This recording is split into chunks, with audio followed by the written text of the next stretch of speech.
Stingy boyfriends. God forbid. It's not my portion.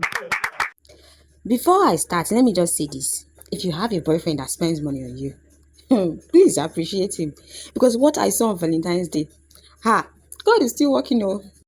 Hi, my name is Beauty Collins, and before you say anything, no, I am not beautiful. Please do not tell me beauty is skin deep. I have heard it all. When I first got the job as a waitress in this restaurant, I said to myself, God has buttered my bread. My village people will watch me be who I want to be. Tell me why I checked the duty roster and saw my name boldly written for Sunday, Valentine's Day. Hey God, why me, out of everybody, on this day? At that moment, my spirit left my body. Then I knew my village people were actually watching me. My colleagues were happy. Like, at that moment, my spirit left my body. Everybody was shouting, my boyfriend this, my date that, red gown, dinner, gifts. And me, I was there like, God, when? I had bragged to my colleagues that I would spend the next Valentine's Day in Sheraton Hotel, but I knew I was a liar. The last time I ever dated someone was 2 years ago. The boy I thought that would date me took my pen and he was looking at me like as if he liked me. Only for him to give it back to me and walk away. My week was already cursed. On Monday, I poured coffee on my boss's shirt and ruined it. On Tuesday, I gave the wrong bill. The customer almost fainted. Oh my God, I am so sorry, ma. Please forgive me. On Wednesday, my period stained my skirt. No warning. It was just like that. On Thursday, a customer made me angry and I insulted her with my full chest. Of course, the manager asked me to come to his office and gave me an earful. And on Friday, while I was walking, I got carried away by the music and gave the wrong table food meant for another table. At this point, even God was like, this one, I will rest. Ooh, you know how it is when things just get to be too much.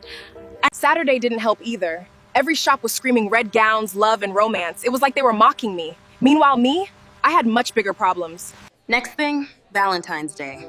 Restaurant full. Everywhere red.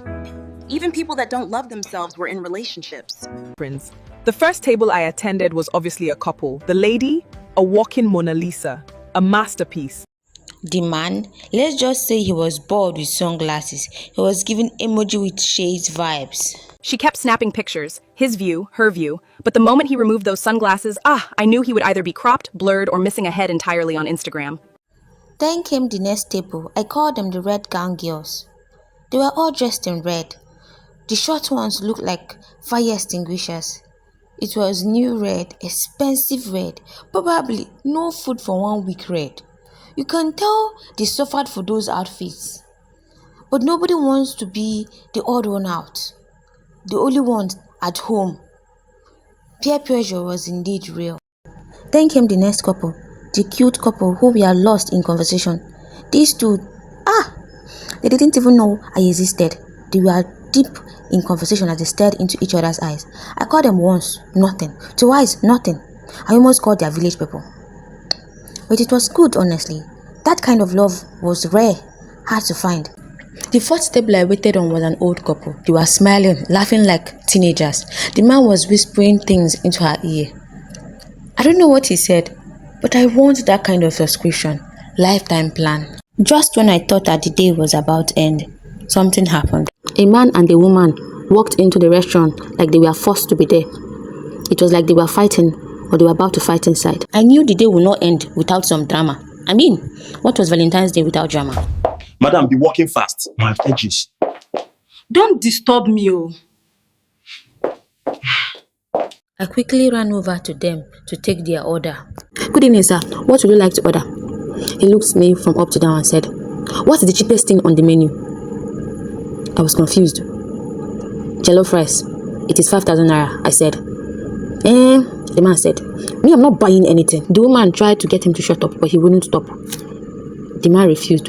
He was as stubborn as a pure Nigerian goat. Yeah. Sandra, don't touch me, I beg. What kind of place is this? Can't I price it? Suddenly, two men walked into the restaurant and everyone started laughing. I didn't understand why until I saw their shirts. What was going on?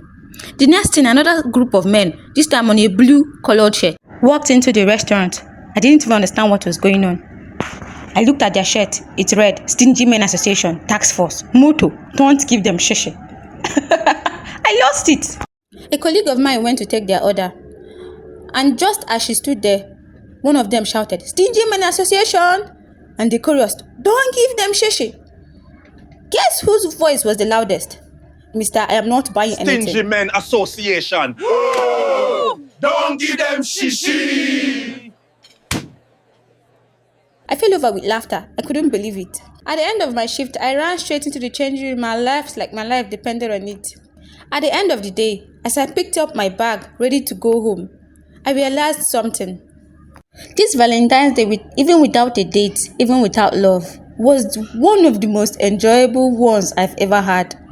Sometimes, the best love stories are the ones you watch. If you enjoyed this, like, subscribe and share, and tell me, have you ever seen a stingy man live in action?